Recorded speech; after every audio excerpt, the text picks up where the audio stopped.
A woman steps through the towering glass doors of one of the city's most luxurious hotels. Her walk is steady, her clothes simple, nothing flashy, just a black blazer and worn heels. To every passerby, she looks like an ordinary guest. But what no one realizes is that this woman is the visionary mind behind the very walls they're standing in. She is the CEO, the owner, the dreamer who built this empire from nothing.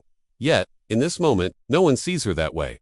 Behind the polished marble front desk, two receptionists exchange glances. Their eyes scan her outfit, the faint wear on her shoes, the way she carries a leather tote instead of a designer bag. They smirk. One whispers just loud enough. Another one of those probably can't even afford a room here. The other chuckles under their breath. Watch this. She approaches the desk with a polite smile. Good afternoon. I'm here too. But before she can finish, the receptionist cuts her off with a sharp tone. Ma'am, if you're here to use the restroom, it's for paying guests only. And if you're lost, I suggest you try the budget in 2 blocks down.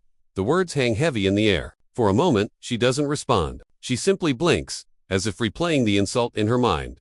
Her voice remains calm. I'm not here for the restroom. I'm here to take a look around the property. The receptionist folds her arms. Take a look. This isn't a museum. This is a 5-star hotel. People like you don't just wander in. From across the lobby, guests turn their heads. Some laugh softly. Others stare with curiosity. The woman feels every eye on her, but she doesn't raise her voice. Not yet. Instead, she says, I'd like to speak with the manager. The second receptionist sighs dramatically, as if she's wasting their time. Security will handle this. Moments later, 2 uniformed guards approach. Their footsteps echo against the marble floor, heavy and deliberate. One of them clears his throat. Ma'am, we're going to have to ask you to leave. She straightens her back. Leave? On what grounds? The guard glances at the receptionist, who mutters, she doesn't belong here. That's all it takes. Firm hands gesture toward the door. The CEO, this woman who owns every chandelier, every leather chair, every polished piece of granite and cites guided toward the exit like a trespasser. The humiliation is sharp. But she keeps her head high. She doesn't fight. She doesn't beg. She lets them walk her across the grand lobby as guests whisper and staff members smirk. One guest leans to another and murmurs, I told you, they let just anyone walk in these days.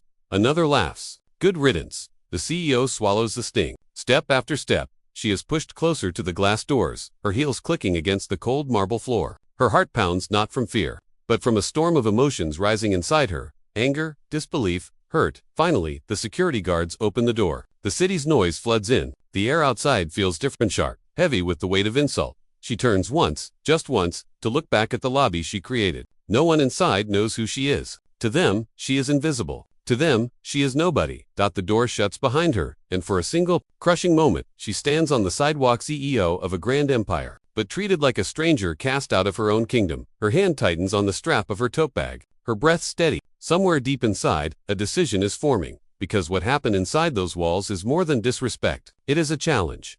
And in exactly 9 minutes, everything will change. The door slammed behind her, and the world outside greeted her with cruelty. Rain fell in thin sheets, soaking her blazer, plastering her hair against her face. The hotel's glowing sign towered above her, mocking her like a crown stolen from its rightful queen. She stood there, unmoving, the sting of humiliation still raw. She pulled out her phone. The screen lit up, the clock ticking in bold white numbers. She whispered to herself, steady, almost ritual-like. 9 minutes. That's all I'll give them. And she pressed start. Minute 1. She hears laughter through the glass doors. The receptionists are still smirking, leaning against the desk, their bodies relaxed in triumph. A guest exits the lobby, brushing past her with a wrinkled nose, as if she's a stain on the sidewalk. She bites down the hurt, but her hand trembles around the phone. Minute 2. Her mind replays the words. She doesn't belong here. That single sentence circles her thoughts like a vulture. She built this palace brick by brick, only to be stripped of her dignity in front of strangers. She clenches her jaw, forcing herself to breathe.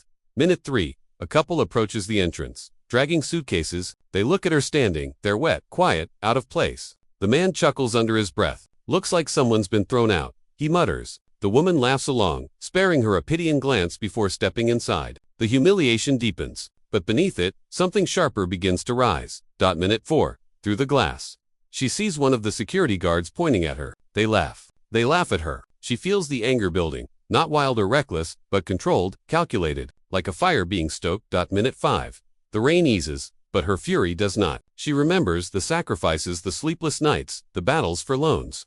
The door slammed in her face because of her skin, her gender, her voice. She remembers every tear shed for this empire, and she knows, deep down, she will not let this insult stand. But minute 6. Another guest exits, pausing to glance at her. This one doesn't sneer. Instead, he offers a faint smile, almost apologetic. "Sorry about what they did to you," he murmurs before walking away. For a heartbeat, the kindness soothes her. But then the fire returns. Stronger. Sympathy won't fix this. Respect will. Minute 7. The lobby erupts with laughter again. She can hear it even through the glass doors. The sound piercing, mocking. One of the staff members mimics her posture, imitating her quiet composure. The others laugh louder. Her nails press into her palm until they hurt, but she does not move. Minute 8. Her phone buzzes. A message from her assistant reads, "Where are you?" Everything ready, she exhales slowly, her rage sharpening into resolve. Her heart steadies. Her plan forms. Minute 9.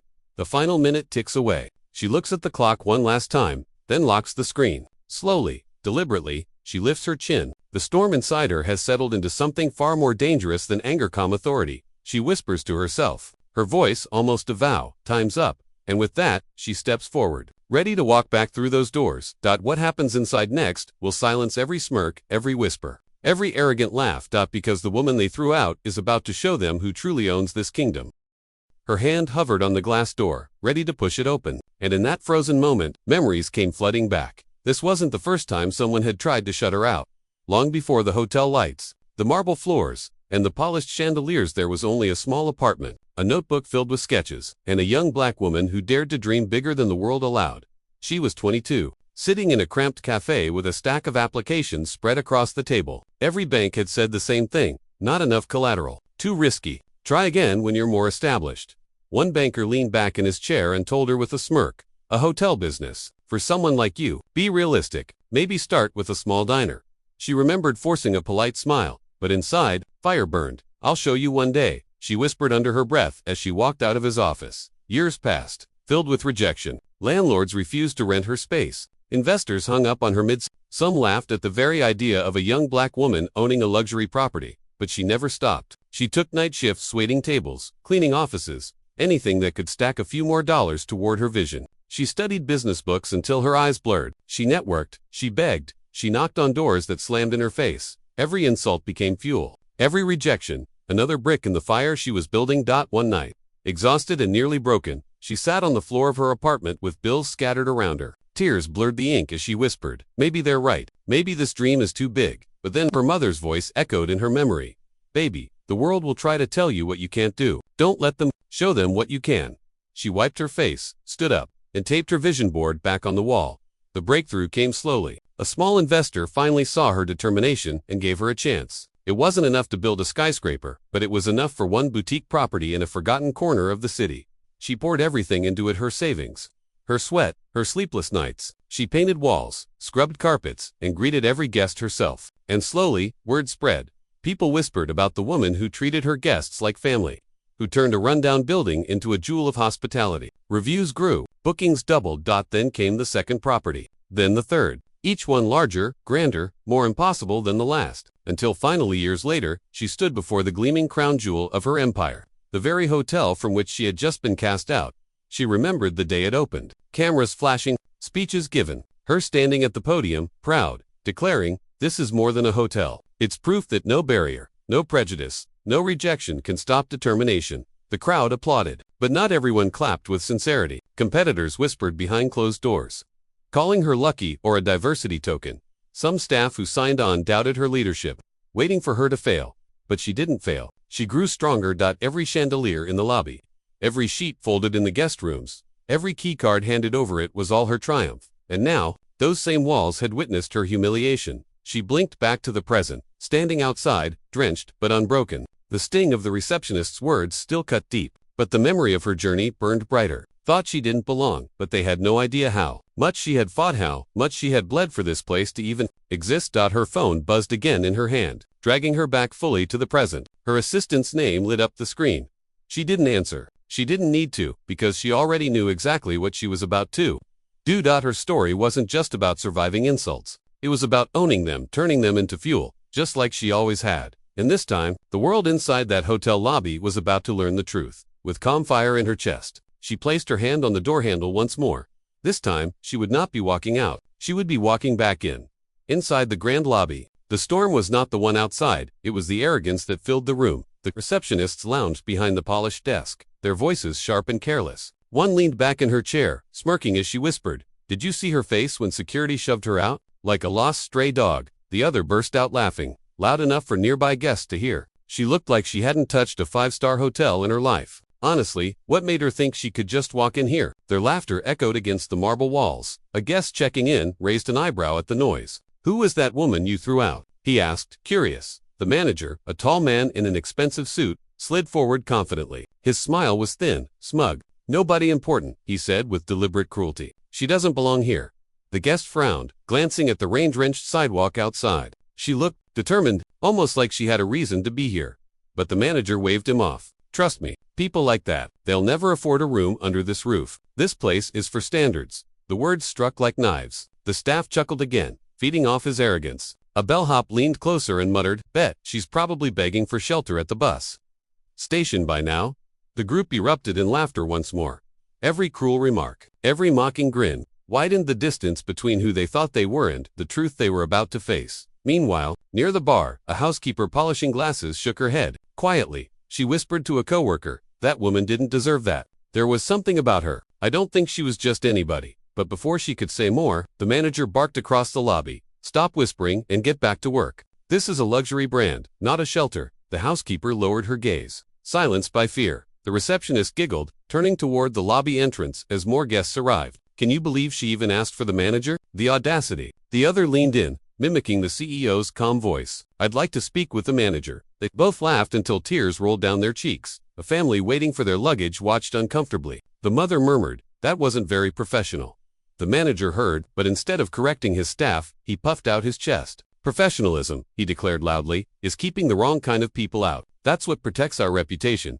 The arrogance was complete. The line was crossed. What none of them realized was that beyond the glass doors, the very woman they mocked was preparing to walk back inside, and when she did, their laughter would die in their throats, because the nobody they dismissed was about to reveal herself as their boss. 9 minutes had passed. The lobby buzzed with arrogance and laughter when the glass doors slowly opened again. But this time, the woman who stepped inside wasn't alone. On either side of her were her assistant and 2 members of her legal team, their suits sharp, their steps purposeful. The air changed instantly. The same security guards who had thrown her out stiffened, glancing at each other in confusion. Guests turned their heads, sensing that something important was about to happen. The receptionists froze mid-laughter, their smiles slipping into awkward and the manager, leaning proudly against the desk, straightened up. Suddenly, unsure, she walked slowly, every step echoing against the marble floor. Her blazer still damp from the rain, but her presence, her authority, burned brighter than any luxury chandelier above. For the first time that day, the room fell silent, though the manager cleared his throat, forcing a smile. "Oh, it's you again. I told you already, this hotel isn't open for." Her assistant cut him off, her voice crisp and commanding. "Be quiet. You're speaking to the CEO of this entire property." Gasps rippled through the lobby. The manager blinked, his words catching in his throat. "CEO." The receptionists exchanged panicked looks, their faces draining of color. The woman finally spoke, her voice calm but laced with iron. "Yes, the CEO, the owner, the woman you mocked, disrespected, and threw out of her own hotel." A guest near the bar muttered under his breath, "Wait, she owns this place." Another whispered, "She's the one who built this empire." The weight of realization pressed heavy across the room. The manager tried to recover, forcing a nervous laugh. This must be a misunderstanding. If we had known who you were." She raised her hand, silencing him with nothing more than a glance. "That's the problem. You didn't need to know who I was. Respect should never depend on appearances." Her words cut sharper than glass. The staff shifted uncomfortably. The receptionist stammered, "We were just following protocol." Her assistant pulled out a folder, snapping it open. "Protocol doesn't include harassment, insults, or humiliation. And we have multiple witnesses." A guest spoke up from across the lobby. "I saw everything. They treated her like garbage." Others nodded, murmuring in agreement. The tide had turned. Now the entire room was watching the staff, not her. The manager's voice trembled. "Please, Ms. Williams, let's not make a scene. We can talk privately in your office." She stepped closer, her heels striking hard against the marble. "A scene?" Her voice rose, not in anger, but in power. "This entire lobby already saw the scene you made when you dragged me out like I was worthless. Now they will see the truth." The silence that followed was suffocating. Even the chandeliers above seemed to hum with tension. Her gaze swept across every staff member who had laughed at her. "When you looked at me, you didn't see a leader. You didn't see a woman who built this empire from the ground up. You saw only what you wanted to see, someone beneath you." The receptionist swallowed hard, her hands shaking. "But you were wrong," the CEO continued, her voice unwavering. And now, you're going to face the consequences. Her assistant handed her a folder filled with termination documents. She didn't open it yet. She simply held it there, a silent promise of what was coming. The guests in the lobby leaned forward. Unable to look away, the staff who once smirked now stood pale and trembling, and the woman they had kicked out now stood taller than ever, her presence filling the entire hotel with authority. The reveal was complete. They knew who she was. They knew what they had done. And now, they waited in terror for what she would do next. The lobby stood frozen, like time itself refused to move. Every eye was locked on the woman in the center, her posture regal, her presence undeniable. And then, she spoke. Her voice was steady, carrying across the marble floor with the weight of 1,000 storms. You thought I was nothing. You thought I was beneath you. But here's what you forgot. Respect is not optional. Dignity is not negotiable. And discrimination, she paused, her gaze piercing the trembling staff. Discrimination will never be tolerated under my roof. The words cut sharper than any blade. Gasps echoed among the guests. Some whispered in awe. Others nodded, their faces glowing with admiration. The staff, once smug and arrogant, now looked like children caught in the act. Exposed and powerless.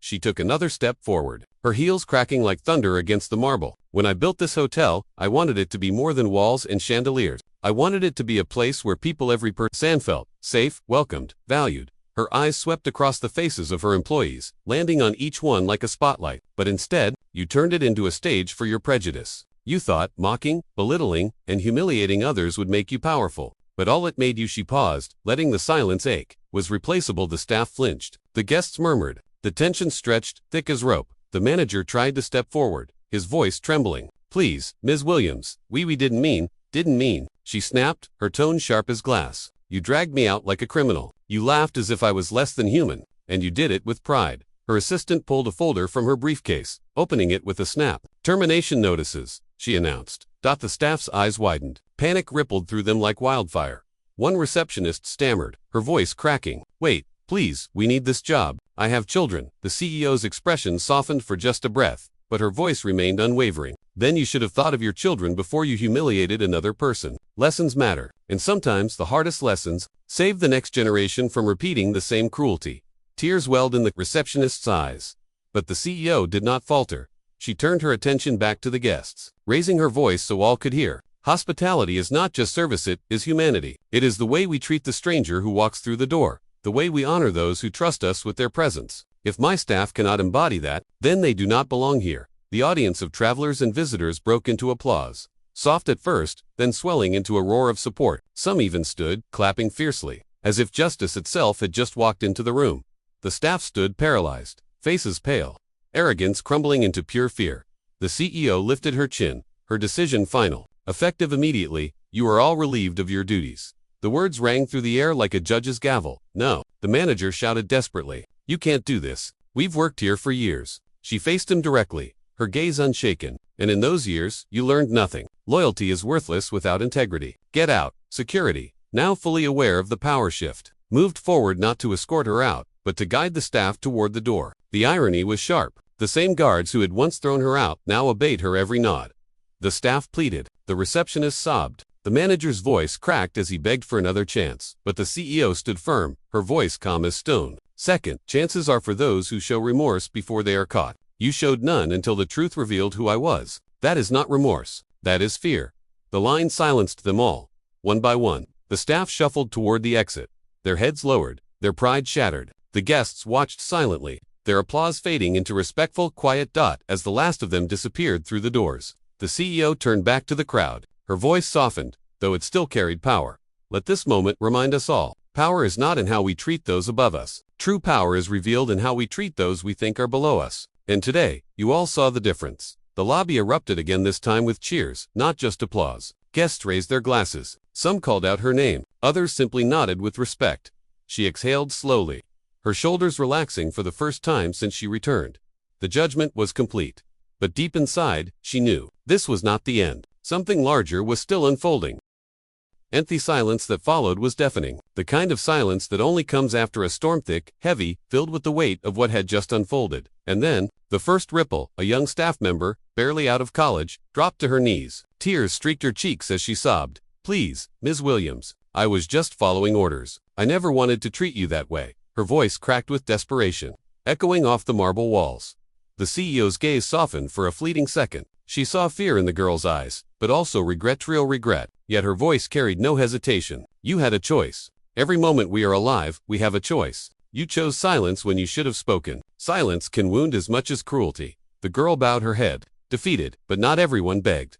The former manager, his pride still clinging to scraps of arrogance, lashed out. This is madness. He barked, his voice trembling with anger. You can't run a hotel without us. You think guests will cheer when service collapses. You'll regret this. He pointed at the applauding crowd, trying to muster support, but all he met were cold stares and folded arms. Guests who once ignored him now looked at him with open disgust. The CEO stepped closer, her heels ringing with authority. This hotel will run better without poison in its foundation. You weren't protecting it too, we're rotting it from the inside. The manager's jaw clenched, but no one stood with him. His empire of mockery had collapsed in a single afternoon. Applause broke out again, louder this time. Guests rose to their feet, clapping, some even whistling, their cheers rolling like thunder. One elderly woman leaned on her cane, her voice quivering but firm. That's the kind of strength this world needs. Another guest, a businessman in a tailored suit, called out, You've got our loyalty. Any hotel led by you deserves our trust. The CEO allowed herself the faintest smile. Not smugness, not pride, but relief. For the first time since she had been dragged out of her own lobby, the scales felt balanced again. Still, the aftermath was messy. Some employees slunk away quietly, unable to meet her eyes. Others protested bitterly, their voices growing faint as security escorted them outside. A few stood frozen, stunned into silence, their dreams crumbling with every step toward the exit. But through it all, she stood tall. Her presence filled the room not just as a CEO, but as a woman who had endured humiliation, fought back with dignity, and reclaimed what was rightfully hers. She looked around at the guests, the pillars, the chandeliers, the very walls she had once dreamed into existence. And in that moment, the hotel no longer felt like a battlefield. It felt like hers again. Her assistant leaned in quietly, asking, Do you want me to begin the process of hiring replacements immediately? She nodded slowly, her eyes still on the staff being escorted out. Yes, but this time, we'll choose people who understand what hospitality truly means. Not uniforms, not titles, but humanity. The assistant scribbled notes, determined, while the guests applauded once more, their voices echoing like a chorus of approval. A guest near the front spoke softly but loud enough to be heard. We'll be telling this story for years. And they would, because this was no longer just a story about a hotel. It was about respect reclaimed, dignity defended, and the lesson that arrogance always falls when confronted by truth. As the crowd began to settle, the CEO exhaled, the storm within her finally calming. She adjusted her blazer, her voice carrying one last time across the lobby. This hotel will not be remembered for the cruelty of a few, but for the resilience of all who believe in respect. Today is not the end. Today is a beginning. The words hung in the air, powerful and unshakable. And with that, she turned, walking back through the very doors she had once been shoved out of, not as a victim, but as the undeniable master of her house. The guests erupted in cheers once again, their voices following her out like a tide of victory. The echo of applause faded, but the memory of that day never would. The hotel stood quiet after the storm of firings, its grand lobby nearly empty, the scent of tension still clinging to the air. Yet in that silence, there was also opportunity, because now came the harder part, not tearing down, but building back up. Within days, the CEO assembled a hiring team. Resumes poured in from across the city, people eager to be part of a place making headlines for standing on principles, not just profit. But she wasn't looking for resumes alone. She was looking for character. During interviews, she asked unconventional questions. Tell me about a time you showed kindness when no one was watching. What does respect mean to you in action, not just in words? Applicants shifted nervously, realizing this was not the usual corporate checklist. And that was the point. One young man, a refugee, spoke of how he helped strangers find shelter on their first night in the city. A middle-aged mother described standing up for a janitor when others mocked him. A woman with a disability explained how she had once been denied service herself, and how she vowed to never let another guest feel invisible. These were the answers that mattered. Weeks passed. The hotel transformed not through paint or chandeliers, but through people. The new team was diverse, men and women of every shade, every background, every story. The lobby, once cold with arrogance, now pulsed with warmth. A guest entering was no longer sized up by their clothing or accent, but welcomed with genuine smiles. One afternoon, the CEO walked quietly through the lobby, unseen by most. She watched a concierge kneel to tie a shoelace for a child, watched a server bend down to meet an elderly guest's eyes as she explained the menu, watched a housekeeper greet every passerby as though they were family. Her heart swelled. This was the hotel she had always dreamed of building. Soon, the effects rippled outward. Guests noticed. Reviews skyrocketed. The hotel became a symbol not just of luxury, but of dignity. Headlines read, Hotel Reborn, a culture of respect. And through it all, the CEO reflected quietly. She knew money had helped build these walls, but it was never money that gave them meaning. It was respect. Respect for people, for stories, for struggles unseen. She gathered her new staff one evening in the grand ballroom. The chandeliers glowed overhead. But it was the faces in the room that shone brighter. "You are not employees," she said, her voice steady, carrying to every corner. "You are the soul of this place. Guests may forget the decor, the meals, even the music, but they will never forget how you made them feel. That is our legacy." The team erupted in applause, not out of obligation, but out of pride. The hotel flourished in the months that followed, and with every success came the quiet reminder of the storm that birthed it. The humiliation she once endured had been turned into the foundation of something greater, proof that respect cannot be demanded. It must be lived. Standing in the very spot she had once been dragged from, the CEO whispered to herself, "They tried to throw me out of my own home, but I came back to build one that welcomes all." And with that, she smiled, not just as a CEO, but as a woman who had rebuilt not only a hotel, but a vision of what true hospitality should mean. The story wasn't just about a building anymore. It was about resilience, about justice, about the truth that no empire stands tall without respect at its core. And as the camera fades on the golden-lit lobby, her words linger, an invitation to everyone watching. Respect is the only currency that never loses its value. Spend it wisely.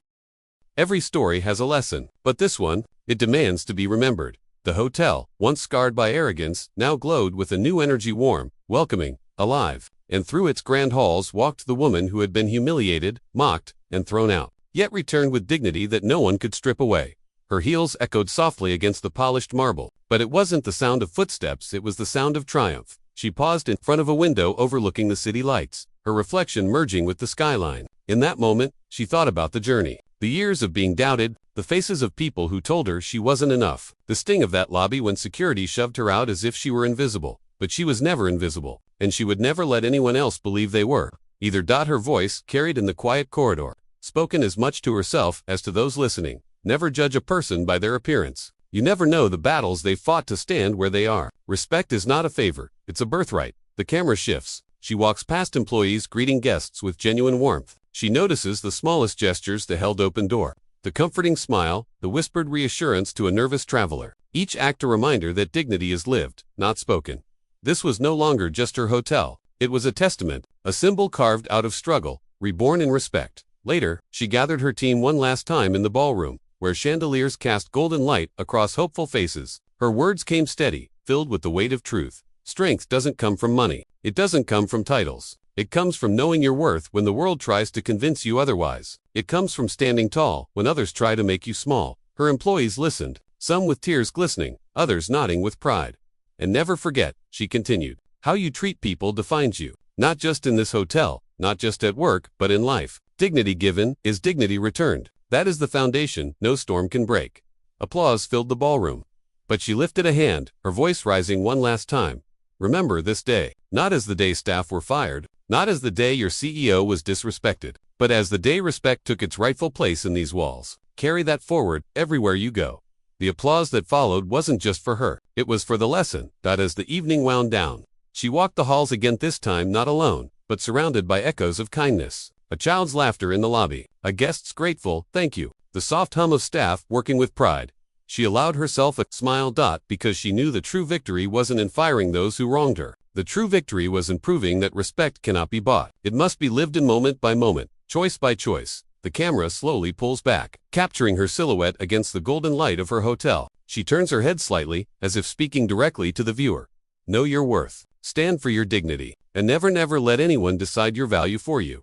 Her words linger like an anthem, etched into the walls, carried in the hearts of those listening. And as she disappears down the hallway, the moral becomes clear. Respect is not earned by power. Power is earned through respect. That is the legacy she leaves behind. That is the lesson we must carry forward.